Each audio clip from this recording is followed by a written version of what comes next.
अभंगामध्ये महत्वाचा भाग असा आहे, भगवंताची शरणागती. कोणता भाग महत्वाचा आहे? भगवंताची शरणागती. केली का कोणी अशी शरणागती? केली ना.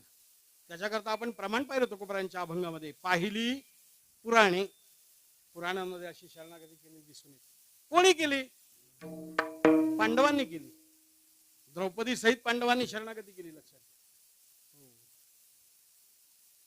पाहते पांडव, लक्षात घ्या. भगवंताला कधी विस्मरले नाहीत. असे अखंड भगवंताचे शरणागत पांडव सगळे. पण प्रसंग जीवनामध्ये असा घडला की कपट द्यूतामध्ये पांडव हरले आणि त्यांच्या वाट्याला आला 12 वर्ष वनवास आणि 1 वर्ष अज्ञातवास. भगवंताचे अखंड शरणागत. संकट आलं, राज्य गेलं, शस्त्र सामुग्री गेली, वैभव गेलं, अहो स्वतःला हरले, द्रौपदीला सुद्धा हरले. दुर्बुद्धी सुचली माणसाला की पतन व्हायला वेळ लागत नाही. आणि मग त्या पांडवांना 12 वर्ष वनवास निघाले. वनवासामध्ये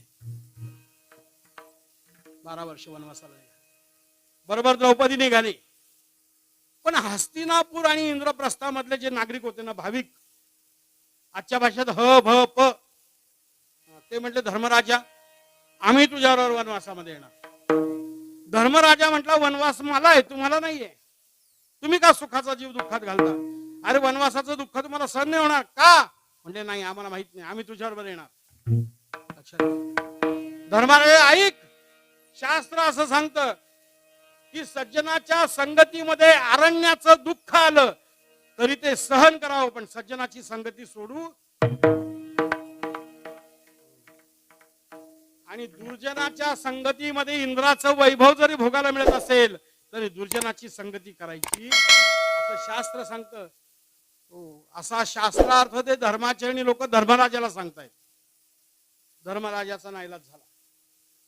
सगळे धर्माचरणी लोक हस्तिनापूर आणि इंद्रप्रस्थामधले निघाले वनवासामध्ये पांडवांच्या बरोबर.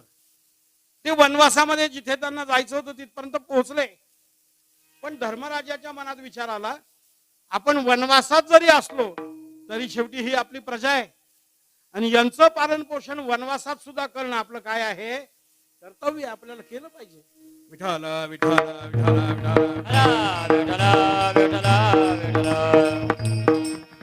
वनवासामध्ये यांचं पालन पोषण करणं आपली जबाबदारी आहे.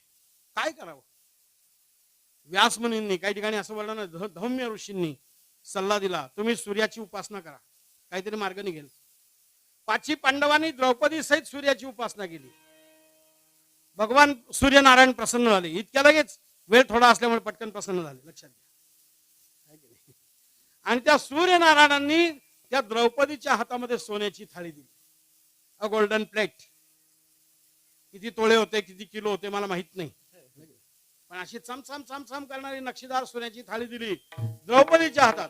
आणि द्रौपदीला सांगितलं, ऐक द्रौपदी, सकाळी सूर्योदयापासून तर संध्याकाळी सूर्यास्तापर्यंत, म्हणजे मी उगवल्यापासून मी मावळेपर्यंत तू मागशील तेवढ्या प्रकारची पक्वान्न, मागशील तेवढ्या प्रमाणामध्ये या सोन्याच्या थाळीतून तुला मिळतील. आणि मग कशाला विचारता महाराज, जंगल में मंगल. हो, कधी डाळबट्टी, कधी जिलबी, कधी श्रीखंड, कधी गुलाबजाम, सगळे हबप असे झाले टमाट्यासारखे लाल गटुळे गरगरीत. आणि मग धर्मराजा संध्याकाळी सर्वांचं जेवण उरकलं, सूर्य अस्ताला गेला, त्याच्या आत द्रौपदीचं जेवण व्हायचं. मग द्रौपदी ती थाळी घासून धुवून आणि पालथी मारून द्यायची. मग धर्मराजाचं प्रवचन सुरू व्हायचं. लक्षात घ्या. आता ते जंगलामध्ये आहेत, वनवासात आहेत. इकडे हस्तिनापूरमध्ये दुर्योधन, दुःशासन, शकुनी आणि कर्ण 4 जण मोठ्या आनंदात होते. बरं झालं, चला आपल्या मतदारसंघामधला जे मतदान आपलं नव्हतं ते वनवासामध्ये निघून मग आनंदाने राज्य करायला लागले. हो, मध्यम मध्यम. अंधपूत सब परिवार से करत राज गजपुर अंधपुत सब परिवार से करत राज गजपुर मोर, बड़े गर्व से मानत हम सम, बड़े गर्व से मानत हम सम, बड़े गर्व से मानत हम सम, मानत हम सम। कौन बड़ा त्रिभुवन मोरा, कौन बड़ा त्रिभुवन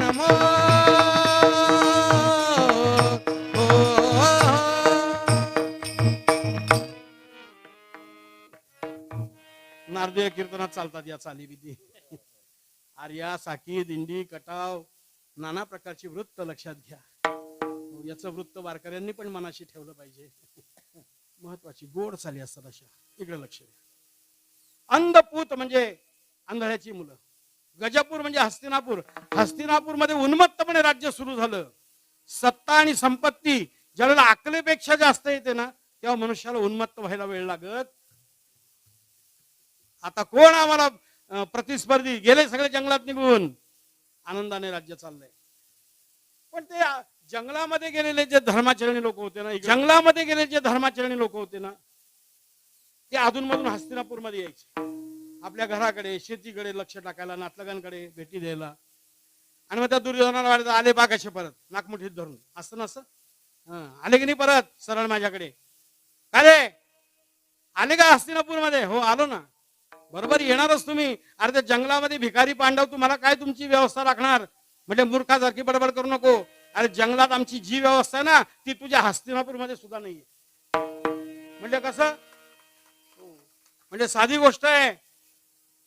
पांडवांनी उपासना केली सूर्याची, द्रौपदींनी उपासना केली आणि त्यांना सोन्याची थाळी मिळाली. आणि त्याच्यामध्ये आम्ही मागू तेवढ्या प्रकारचे आणि मागू तितक्या प्रकारचे पक्वान्न सकाळपासून संध्याकाळपर्यंत आम्हाला मिळतात. जर आमच्या तब्येतीकडे पाहून तर बोल, कसे टमाट्यासारखे. आपल्या भाऊबंधांना सोन्याची थाळी मिळाली आणि त्यांना आता उपवासमार होत नाही असं दुर्योधनाने ऐकलं आणि त्याच्या पोटात दुखायला. भाऊबंधांचं चांगलं झालेलं काहींना पाहवत नाही, त्याच्या पोटात कुटकुट कुटकुट कुटकुट व्हायला. त्याने तातडीची मीटिंग बोलवली, इमर्जन्सी कॉलिंग केलं. एकच अजेंडा, पांडवांना कशा प्रकारे त्रास द्यायचा. सगळेजण चौघजण एकत्र बसले. चांडाळ चौकडी. चांडाळ चौकडी प्रत्येक युगात असते. आता आपल्या इथे येऊन गेली भारतामध्ये, है की नाही? चांडाळ चौकडी. इकडं लक्ष द्या. आणि मग त्या दुर्योधनाने असा विषय मांडला, त्यांना सोन्याची थाळी मिळाली. मग कौन जुगत असे पांडव आपणे वसमे की जे काजा. कशा प्रकारे पांडवांना परास्त करायचं. काही लोक म्हणते डायरेक्ट अटॅक करा, की नाही? काही म्हणते डायरेक्ट सैन्य घाला, खलास करून टाका. काही लोक म्हटले कपट विद्येने त्यांचा नाश करा. वेगवेगळ्या प्रकारच्या अशी चर्चा चालू आहे. तेवढ्यात त्या ठिकाणी एक सेवक धावत आला महाराज दुर्योधनाचा. आणि दुर्योधना म्हणाला, दुर्योधन महाराज, अहो आपल्या नगरीमध्ये एक महान तपस्वी साधू शेकडो शिष्यांसहित आलेले आहेत. आले वेशीपर्यंत. कोण आहे रे? म्हणजे नाव तर नाही माहिती, पण डोक्यावरती जटांचा संभार आहे, गळ्यामध्ये रुद्राक्षांच्या माळा आहेत, हो, कमरेला मृगाजीन गुंडाळलेला आहे, पायामध्ये खडावा आहेत, भस्म विलेपन केलेलं आहे, हातामध्ये कमंडलू आहे, एका हातामध्ये दंड आहे, हो, आणि शेकडो शिष्यांसहित अत्यंत तपस्वी ते साधू गजर करत चालले रस्त्याने. नमः पार्वती पदे हर हर महादेव, नमः पार्वती पदे हर हर महादेव, नमः पार्वती पदे हर हर महादेव. गजर चालू आहे म्हटला. हो, तरी मी तुम्हाला थोडस सांगतो, भीमप्लास मध्ये सांगतो. जटासीस पर विभूत लगाई, जटासीस पर विभूत लगाई, जटासीस विभूत बलिहारी, जटासीस बलिहारी, जटासीस पर विभूत लगाई, जटासीस पर विभूत लगाई, जटासीस पर विभूत जटाशीष परी विभूत मुरारी मुनी दुर्वास पधारे मुनी दुर्वास पधारे जटाशीष पर विभूत लगाए जटाशीष पर विभूत लगाए जटाशीष पर मुझे व्यवहारे जटाशीष शिष्यन संग संग ले आए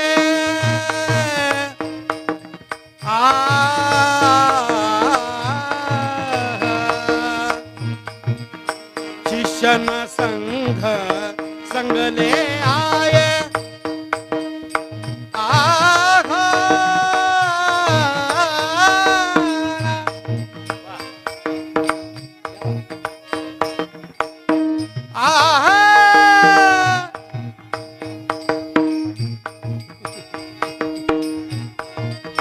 शिष्यन संग संग ले आए हर हर मुख से गाजे गाजे जटाशीष पर विभूत जटाशीष पर जटाशीष पर जटाशीष पर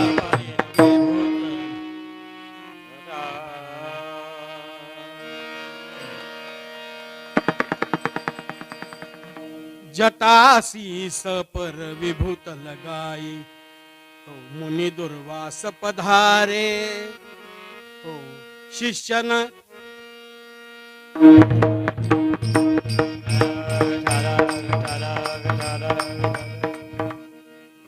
मुनी दुर्वास पधारे डोक्याला कपाळाला भस्म विलेपन केलेलं आहे आणि शेकडो शिष्यांसहित येतात आहे दुर्वास मुनी वर्णन ऐकलं दुर्योधनाने मोठा आनंद झाला अरे बस बस बस आंधळा मागतो एक डोळा देव देतो मी विचारच करत होतो पांडवांचा काटा कसा काढायचा बस देवाने आता हे शस्त्र हे हा बाण आपल्याकडे पाठवलेला आहे आता आपण फक्त एकच काम करायचं या बाणाचं तोंड डायव्हर्ट करायचं कोणाकडे पांडवांकडे या बाणाला फक्त पांडवांकडे सोडून द्यायचं आपण बस गेला अतिशय नम्र भाव हो अतिशय आदराने लवून झुकून स्वागत केलं पाय वगैरे धुतले पुष्पमाळा झाल्या शाल श्रीफळ झालं व्हिडिओ शूटिंग सुद्धा झालं आणि आला दरबारात घेऊन उच्च सिंहासनावरती बसवला हात जोडून उभा आहे नम्र भावनेने जसा याच्यासारखा नम्र दुसरा कोणी नाही वा म्हटले महाराज आज आमचं नगरीचं काय भाग्य पुण्य फळले बहुता राहत आमच्या नगरीमध्ये काही दिवस आमचा पाहुणचार घ्या 5:15 आत सोडून देतो तुम्हाला काही दिवस आमचा पाहुणचार घ्या म्हटले हो आणि मग दुर्वास मुनी म्हटले नको सेवेच्या भानगडीत पडू आमची सेवा करणं तुम्हाला जमायचं नाही माझा स्वभाव अत्यंत कोपिष्ट आहे माझं नावच दुर्वास आहे काय नाव आहे माझं दुर्वास माझं नाव काय आहे दूरवास कुठे राहायचं दूर राहायचं जंगलामध्ये कडेकपाऱ्यांमध्ये म्हणून तो बुवा झालो त्याच्यामुळे तू माझी सेवा करण्याच्या भानगडीत पण नको जरा जर चुकलं तुझं तर माझ्याजवळ हा मंतरलेल्या पाण्याचा कमंडलू आहे पाणी टाकून जाळून भस्म करून टाकील नको सेवा करण्याच्या भानगडीत पडू माझी सेवा करणं फार अवघड आहे सेवा ही बहु कठीण सेवा ही बहु कठीण सेवा ही बहु कठीण सेवा ही बहु कठीण सेवा ही ध्यानी धरी मम वचन ध्यानी धरी मम वचन जाणून का मूर्खपण करिसी दुर्योधना सेवा ही बहु कठीण सेवा ही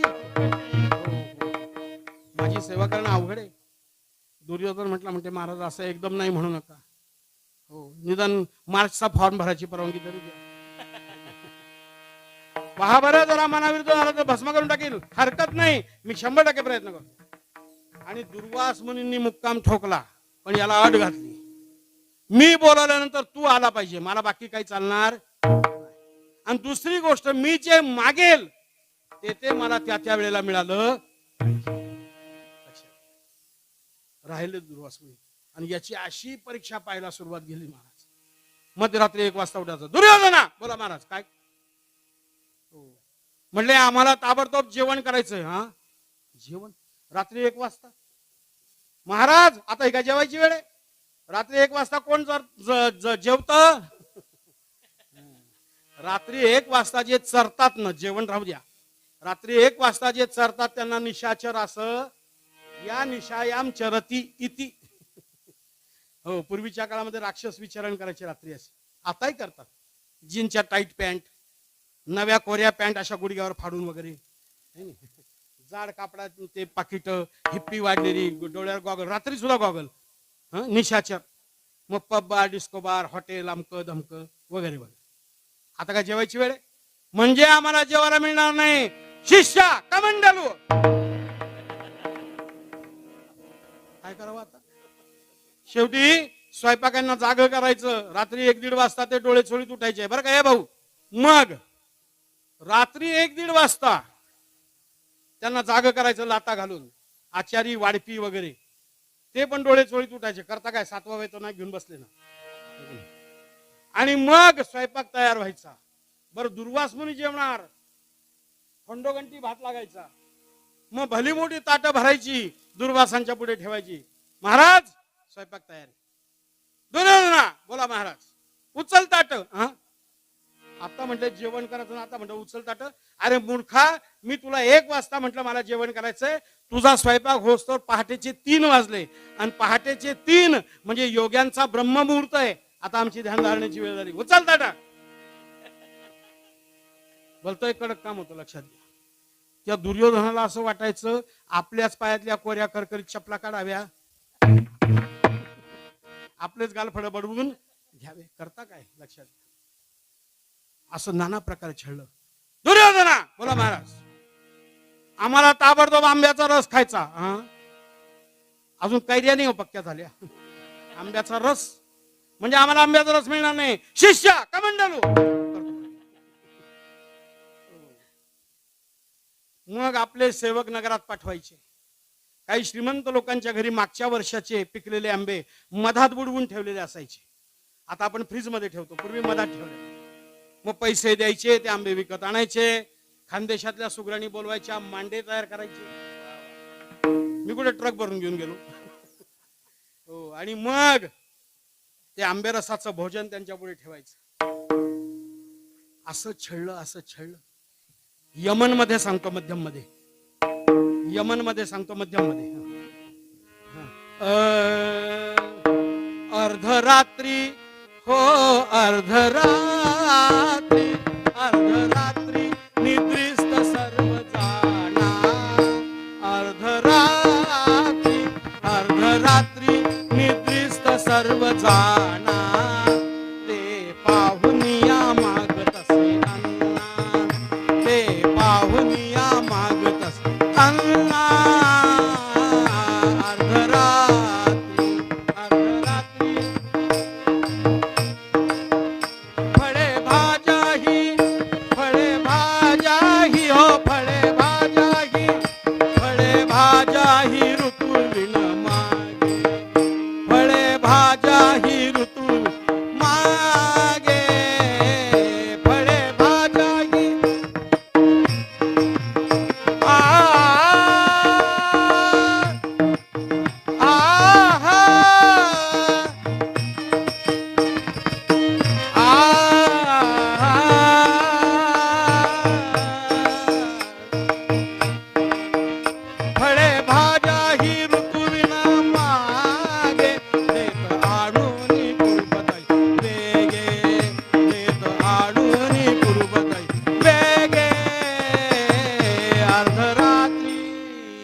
मृदुंगाचार्याची साथ आहे. ते वजन जास्त आहे चाटीमध्ये, म्हणून मी आवाज कमी ठेवायचा. म्हणजे कसं ऐका आता. अर्धरात्री मध्यम.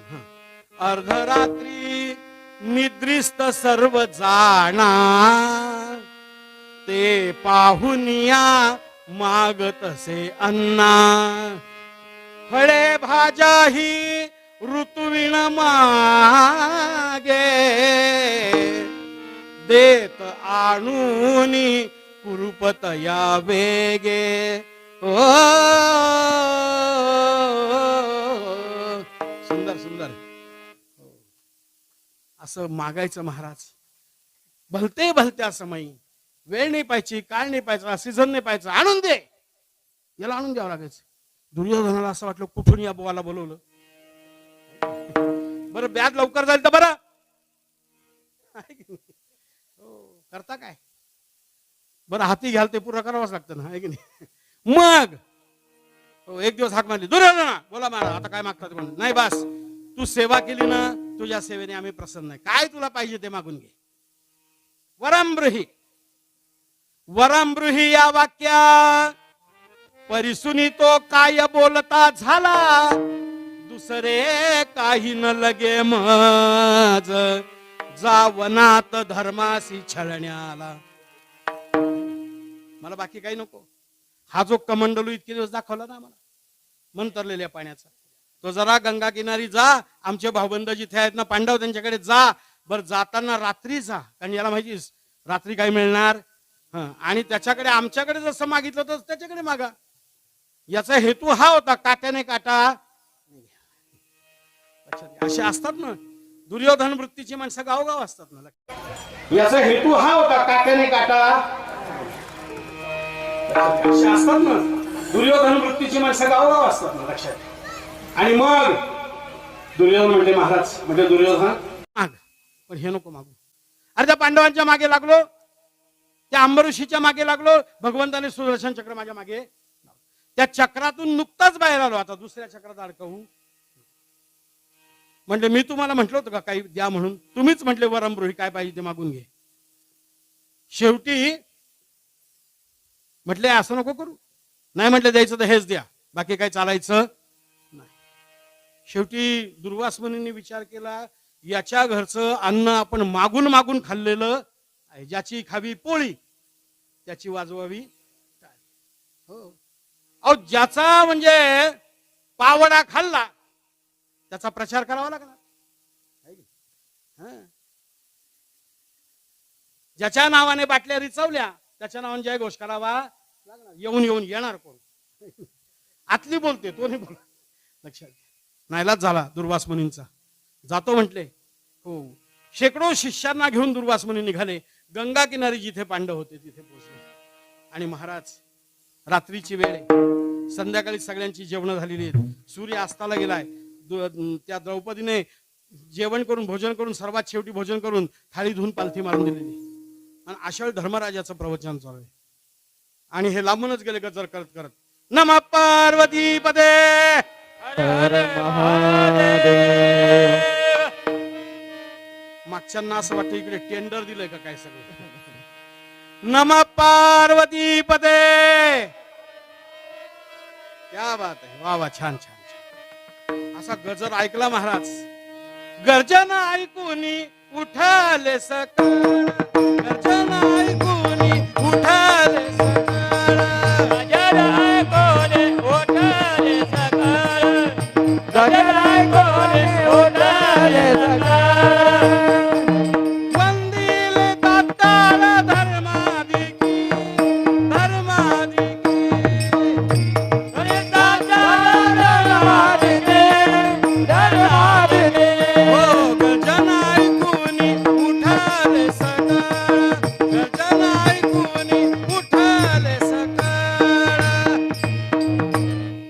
सगळे उठले. हो श्री संतांची या माथा चरणावरी साष्टांग हे करी दंडवत नमस्कार केला. एवढ्यात द्रौपदीने कमंडलूत पाणी आणलं. जांभाळ्या न देता पाणी आणलं, गरम पाणी. कशा करता. दुर्वास ऋषींचे पाय धुण्यासाठी. चरळ खाळा आणले जळ. तो ऋषी बोले उताविळ. पोटी पेटला प्रलयानळ. उपचार काही सुचेना द्रौपदे. खूप लांबून चालत आलेलो आहे. धुळीने हो पोटात भूक मावत नाही ग. लवकर जेवायला वाढ. जेवायला वाढ. रात्री पांडवांचे तर डोळे गरगर गरगर फिरायला लागले. आता काही खरं. आता डिपॉझिट जप्त. हो तेवढ्यात द्रौपदी मोठी चतुर होती. द्रौपदी म्हटली जेवायलाच पाहिजे ना, मिळेल ना. पण धुळीने एवढं मोठं अंग माखलं. जा गंगेवर जा जरा स्नान करून या. पांडवांना वाटलं हिच्याकडे काय डाव्या उजव्या हाताचा आहे का काय काही. बायांकडे असतं ना पिशीमध्ये, दुधामध्ये फाळकं मार, डाळी साळीमध्ये फाळकं मार, कपाशीमध्ये फाळकं मार, भाज्यांमध्ये फाळकं मार. मग ते साठलेलं असं पिशीमध्ये. हो, ती पिशी त्याचं कधी ऑडिट होत नाही. आणि ती पिशी फक्त लेक माहेरी आली की मग बाहेर येते. तोपर्यंत इकडच्या मावल्याने लांबच्या गोष्टी सांगतो. आणि मग हिच्याकडे काय 2 नंबरचा काही, हो तिच्याकडे सज्जन हो काही नव्हतं डिपॉझिट. तिच्याकडे फक्त एकच भगवंताची भक्ती, हेच तिच्या बँकेमधलं काय होतं, डिपॉझिट होतं. जा गंगेवर स्नानासाठी जा, 2 मिनिटात तुम्हाला जेवणासहित मोकळं करते. आणि मग सगळे ऋषीमुनी स्नानासाठी गेले. इकडे काय केलं तिने, पाय स्वच्छ धुतले, शुचिरभूत झाली, हस्तपाद प्रक्षालुनी उभी ठेली वृंदावनी, द्वारके उजुपाहे नयनी, धावा करीत श्रीकृष्णाचा. कोण आठवणार शेवटी हो, संकट काळामध्ये फक्त परमात्माच आठवतो.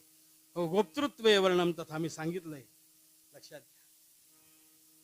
तुळशी वृंदावनापाशी आली, डोळे भरून आले असे, अष्टसात्विक भाव जागे झाले, द्वारकेकडे तोंड केलेलं आहे, हात जोडलेले आहेत, भगवंताची आराधना करते. कोठे गुंतलासी द्वारकेच्या राया, वेळ तास दयाला दियेला, वेळ तास दयाला दिला. दीनानाथ ब्रीद सांभाळिया फुले, भक्त कैवारिया होसी नारायण.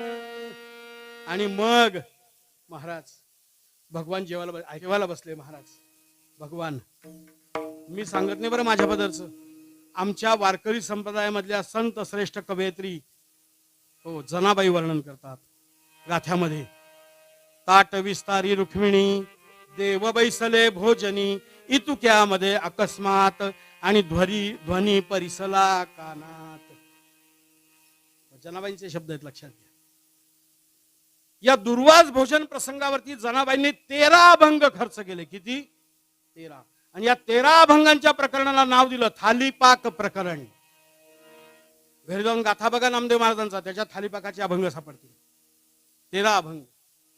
भगवान आता बसलेत पाटावरती, चंदनाच्या पाटावर, टेकाला उदबत्यांचा घमघमाट, रांगोळ्या, आणि आईसाहेब वारा घालायला बसले. भगवंताने भात मोडला, घास तयार केला आणि तोंडात घालणार.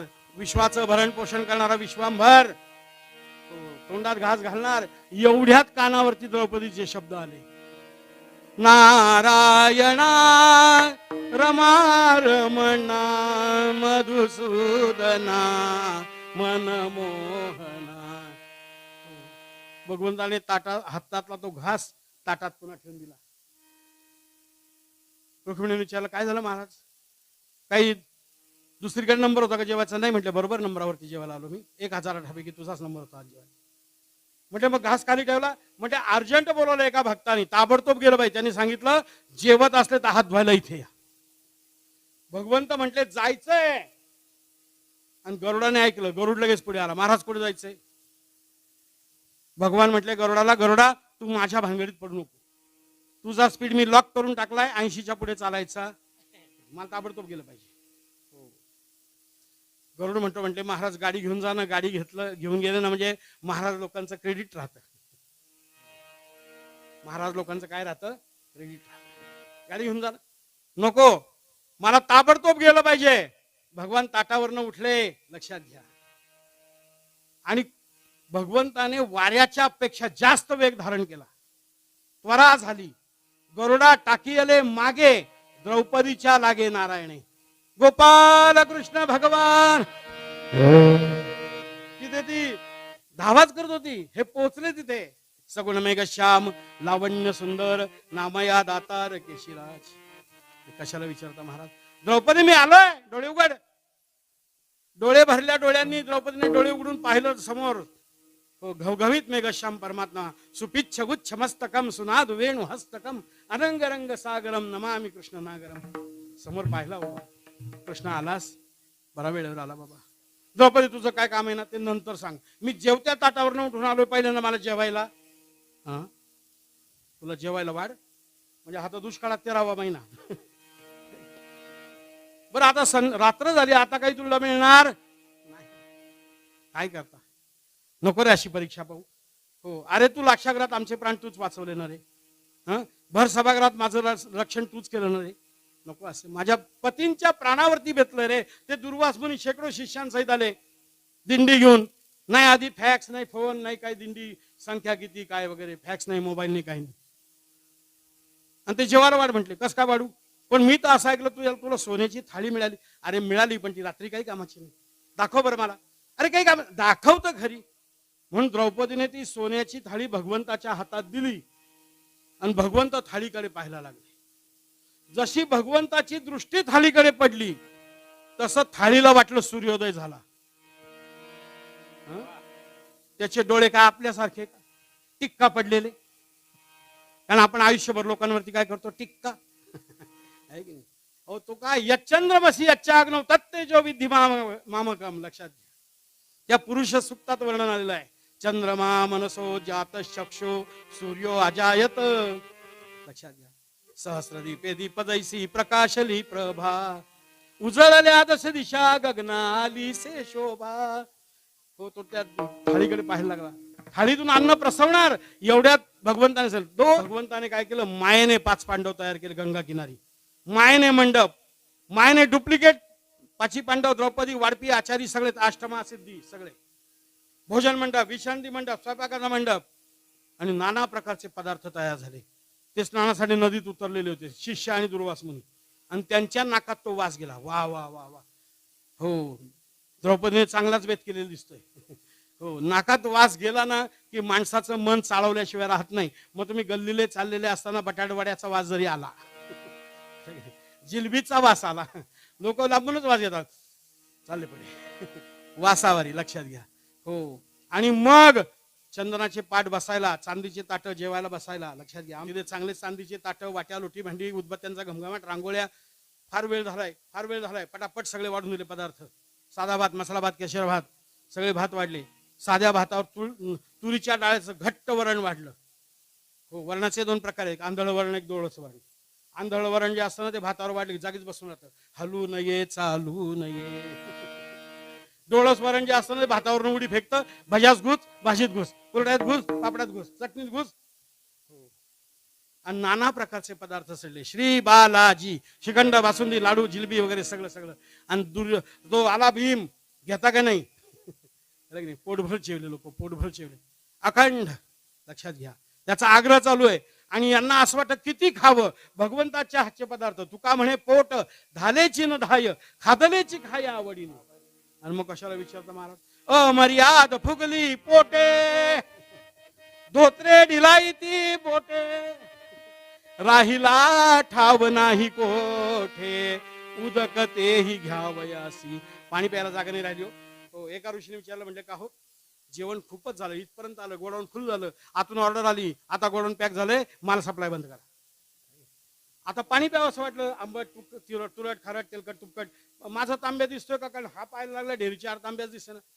हो, तो म्हटला दिसतोय. मग माझा तांब्या उचला, माझ्या तोंडाला लावा, मी तुमचा तांब्या उचलतो तुमच्या तोंडाला लावतो, एकमेका सहाय्य करू. पाणी प्यायले, आणि जसे पाणी प्यायले तसा आतला माल पातळ झाला. तो डब डब डब डब करायला लागला. आता जर वाकून उठावं तर सगळं प्रकरण बाहेर यायचं.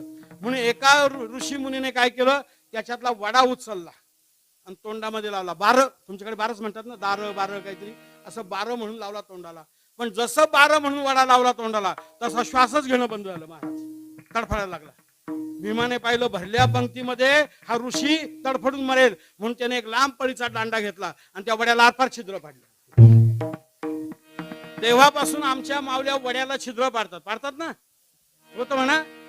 हा, वड्याला तेव्हापासून एखादा आगोरी बना, अख्खा वडा खाऊन जाऊ. हो, आणि अशा प्रकारे पोटभर जेवण झाली. भगवंताने माया आवरली. खऱ्या नकुलाला पाठवलं. नकुल नेमका दुर्वास मुनींना ठेच काढून पडला. कोण आलं रे? म्हटलं मी नकुल. कशा करता आला? तुम्हाला जेवायला बोलवलं. हा, दुर्वास मुनीने अंतर्ज्ञानाने जाणलं, ज्या पांडवांची परीक्षा पाहण्यासाठी आपण आलो, ते पांडव भगवंताचे शरणागत असल्यामुळे आपण त्यांचा बालही बाका करू शकणार नाही. तिथूनच आशीर्वाद दिला, विजयी भव विजयी भव आणि तिथून दुर्वास मुनी शिष्यांना घेऊन निघून गेले. पांडवांचं संकट टळलं. का टळलं? भगवंताची अखंड शरणागती केली म्हणून. ज्ञानेश्वर